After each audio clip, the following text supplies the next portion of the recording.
दोस्तों, मैं भंवर सिंह और आप सभी का मेरे सुरतरंग चैनल पर स्वागत है। दोस्तों, जब भी कोई दृढ़ प्रतिनिष्ठ हो जाता है, कोई प्रतिज्ञा लेता है, प्रण ले लेता है, व्रत ले लेता है, तब हम कहते हैं कि तो भीष्म पितामह की तरह उसने प्रतिज्ञा ले ली है।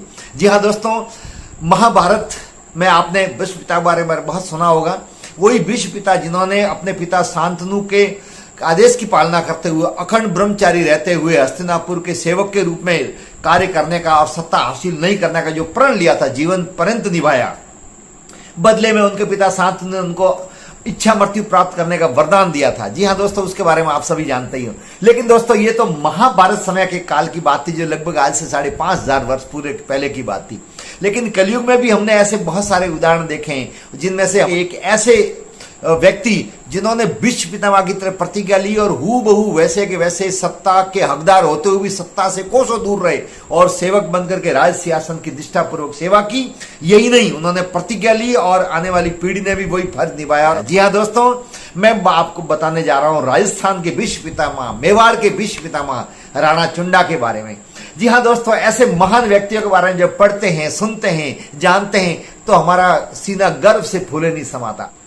दोस्तों, हम एक तरफ इतिहास में ये भी पढ़ते हैं कि सत्ता की खातिर बेटे ने बाप की हत्या कर दी, बाप ने बेटे की हत्या कर दी। ये पढ़ते हैं। महाराजा अजीत सिंह जी मारवाड़ के थे, उनके पुत्र बकत सिंह जी ने सत्ता की खातिर ही अपने पिता अजीत सिंह जी की हत्या कर दी। बाद में राणा कुंभा की भी उनके पुत्र उदा ने हत्या कर दी सत्ता की खातिर। ऐसे बहुत सारे उदाहरण है। लेकिन राणा चुंडा ने भी जो प्रतिज्ञा की, तो सुनते हैं तो बड़ा फक्र महसूस होता है। तो आइए दोस्तों, हमारे राजस्थान के भीष्म पितामह राणा चुंडा के बारे में आज मैं आपको बताने जा रहा हूं। जी हाँ दोस्तों, उस समय दोस्तों मारवाड़ के शासक थे राव चुंडा। चुंडा की एक बेटी भी थी जिनका नाम था हंसाबाई। तो दोस्तों, उस जमाने में राजा की शादी राजा की बेटी की शादी राजा के बेटे से ही लगभग हुआ करती थी। कुछ राजघराने उनके आपस में रिश्तेदारी होती थी, जो इतिहास में आप पढ़ेंगे। उस समय मेवाड़ के महाराणा थे लाखा, जिनका शासन काल था 1382 से लगा करके 1421वीं सदी तक, 1421 तक।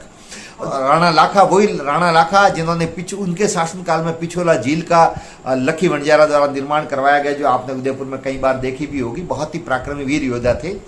तो राणा लाखा के ज्येष्ठ पुत्र थे, उनका नाम था राणा चुंडा। और राणा लाखा के बाद में सत्ता के हकदार राणा चुंडा ही थे।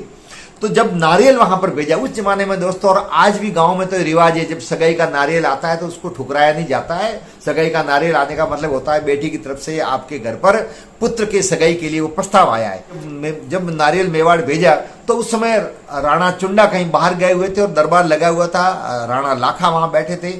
तो जैसे वहां नारियल चुंडा के लिए आया, तो हालांकि लाखा को पता है कि राणा चुंडा के लिए नारियल आया है, और जब नारियल लेकर के उन्होंने मजाक कर दी, और तो कर्नल टॉड भी लिखते हैं कि उन्होंने मजाक कर दी और मजाक में ये कहा कि भाई हम तो बुढ़े हो गए, हमारे लिए कौन नारियल भेजेगा, ये मजाक में उन्होंने कहा। लेकिन इतने में राणा चुंडा आ गए और राणा चुंडा ने ये सुन लिया। तो सुनने के बाद में उन्होंने मना कर दिया कि ये नारियल मेरे लिए नहीं है, मैं शादी नहीं करूंगा। तो राणा लाखा ने कहा कि तुम क्यों नहीं करोगे शादी, भाई नारियल आया है, मारवाड़ से आया है, शादी कर लो। बोले कि नहीं पिताजी, आपने भले ही मजाक में ही कहा हो, लेकिन अब वो मेरी माँ हो गई। इसी प्रकार दोस्तों, वीर विनोद में श्यामल दास जी द्वारा लिखी गई घटना में थोड़ा अंतर बताया गया। उसके अनुसार उनमें ये उन्होंने बताया है कि जब नारियल जो गया था सगाई का, वो राणा लाखा के लिए गया था। लेकिन राणा लाखा ने यह कह करके मना कर दिया कि अब मेरी उम्र हो गई है, अब मेरी उम्र शादी करने की नहीं है, अतः मेरा जो ज्येष्ठ पुत्र चुंडा है, जो जवान हो चुका है, वो शादी करेगा। लेकिन राणा चुंडा ने यह कह करके मना कर दिया कि पिताजी नारियल तो आपके लिए आया है, अतः मैं शादी कैसे कर सकता हूं, वो तो मेरी माँ हो गई। अब खूब समझाया, लेकिन बात बनी नहीं। अब नारियल वापिस भी भेजा नहीं जाए, ये भी उस जमाने में परंपरा नहीं थी, अनादर हो जाता है। तब राव रणमल ने और जो वहां के जो राजपूत थे, उन्होंने मिलकर के समझौता करवाया और ये शर्त रखी कि हंसाबाई की शादी तो राणा लाखा से कर दें, लेकिन राणा हंसाबाई की पेट से जो पुत्र यदि जन्म लेता है तो वो मेवाड़ का महाराणा बनेगा, राणा चुंडा नहीं बनेंगे। और राणा चुंडा को ये शर्त मंजूर हो तो फिर राणा लाखा शादी कर ले। राणा लाखा की बात सुनकर के और राणा चुंडा ने उसी समय बड़े दरबार में भीष्म पितामह की तरफ प्रतिज्ञा ली कि पिताजी, मैं आज बड़े दरबार में आपको वचन देता हूं कि यदि हंसाबाई की कोख से यदि पुत्र का जन्म होता है तो मेवाड़ का वो महाराणा बनेगा और मैं सेवक के रूप में सिंहासन की रक्षा करूंगा, मेवाड़ की रक्षा करूंगा, और मैं ही नहीं मेरी आने वाली पीढ़ी भी इस वचन को निभाएगी, और मैं बड़े दरबार में ये वचन देता हूं। रघुकुल रीत सदा चली आई, प्राण जाए पर वचन न जाए। वचन के पक्के चुन्ना ने बड़े दरबार में ये वचन दे दिया, और जब अपने पिताजी को उन्होंने वचन दिया तो सभी जो दरबार में उपस्थित लोग थे, कोई कारण नहीं था संदेह करने का, क्योंकि एक क्षत्रिय का जुबान होती है, जो जुबान का धनी था। अब दोस्तों, राणा लाखा की हंसाबाई के साथ में शादी होती है। तो कुछ समय बाद में राणा लाखा के पुत्र हुआ, 13 महीने बाद में पुत्र हुआ, जिसका नाम रखा गया मौकल, जो राणा मौकल बाद में बना। और फिर जब वो 12 साल के थे तब राणा लाखा की मृत्यु हो गई। मृत्यु होने के बाद में वचन के अनुसार और दिए गए वचन के अनुसार धूमधाम से विधि विधान के साथ में 12 साल की उम्र में मौकल को मेवाड़ का महाराणा बनाया, और राणा चुन्ना ने जो प्रतिज्ञा ली थी उसके अनुसार सिंहासन का संरक्षक के रूप में सेवा करने का निश्चय किया, और उसी प्रकार से सेवा करते रहे। इधर हंसाबाई राजमाता बनी, और राव रणमल जो मौकल के मामा थे वो भी संरक्षक के रूप में वहां काम कर रहे थे।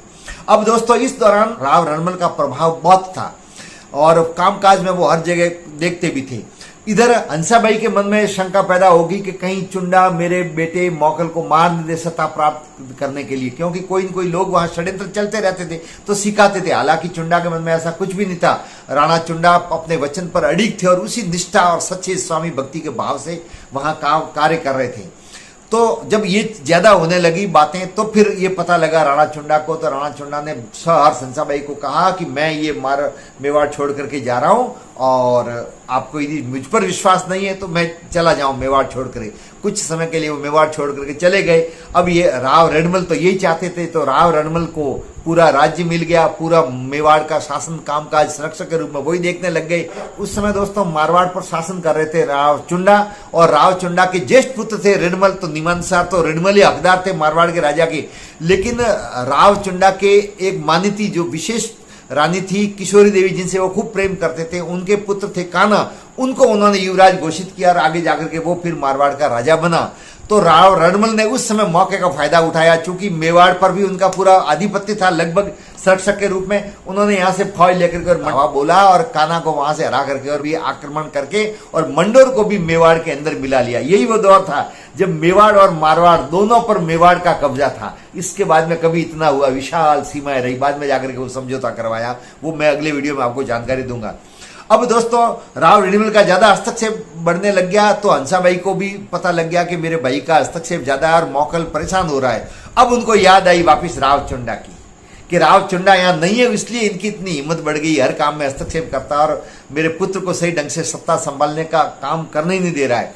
तब उन्होंने वापिस राव चुंडा को संदेश भेजा। संदेश भेजते ही राव चुंडा वापिस आए, और आकर के उसी प्रकार से सेवा निष्ठा भाव से कार्य करने लग गए। तब जाकर के राव रणमल का थोड़ा पांव पीछे हटे। लेकिन दोस्तों, जब तक राव चुंडा जिंदे रहे तब तक उन्होंने अपने दृढ़ प्रतिनिष्ठ रहे। राव लाखा ने उनको जागीर दी, सलुम्बर की जागीर दी, रावत की उपाधि दी। मेवाड़ के प्रथम जागीरदार महाराणा परिवार के बाद में मेवाड़ का कोई प्रथम जागीरदार है तो सलुम्बर वाले रावत रहे अब तक, और राज सिंहासन पर हमेशा उनका बहुत प्रभाव तो रहा, बहुत उनका ऊंचा ओहदा रहा, और महाराणा द्वारा लिए गए समस्त प्रकार के निर्णयों में महती भूमिका सलाह मशवरा सलुम्बर वालों की रहती थी। महाराणाओं ने भी सलुम्बर का हमेशा मान सम्मान रखा, और उसी आदर भाव से रखा जाता है वैसे ही, और वो दोस्तों देश आजादी के समय तक चला और अब तक भी रखा जा रहा है। तो दोस्तों, विश्व पितामह की तरह राणा चुंडा ने जो प्रतिज्ञा निभाई उस पर अड़िग रहे। ये कोई कम बात थोड़ी है दोस्तों। मैंने कहा, आपने सुन लिया, बात खत्म हो गई, लेकिन दोस्तों बात खत्म नहीं होती है। गहराई से सोचते हैं, आज के परिप्रेक्ष्य में सोचते हैं, तो ये कोई कम त्याग नहीं है, ये कोई कम बलिदान नहीं है कि सामने आई हुई सत्ता को कोई अपनी इच्छा से छोड़ दे। मजबूरी में छोड़नी पड़ा तो अलग बात है। आगे जाकर के राव रणमल की भी एक षड्यंत्र पूर्वक हत्या की जाती है, जो उनके प्रेमिका को विश्वास में लेकर के राणा कुंभा हत्या करवाते हैं, वो मैं अगले वीडियो में बताऊंगा। बस आज इतना ही। आपको वीडियो कैसा लगा? वीडियो को लाइक करें, शेयर करें, कमेंट्स करें, और चैनल को सब्सक्राइब करें, ताकि आप तक सीधा नोटिफिकेशन पहुंचे। आप सबका बहुत बहुत धन्यवाद। जय हिंद।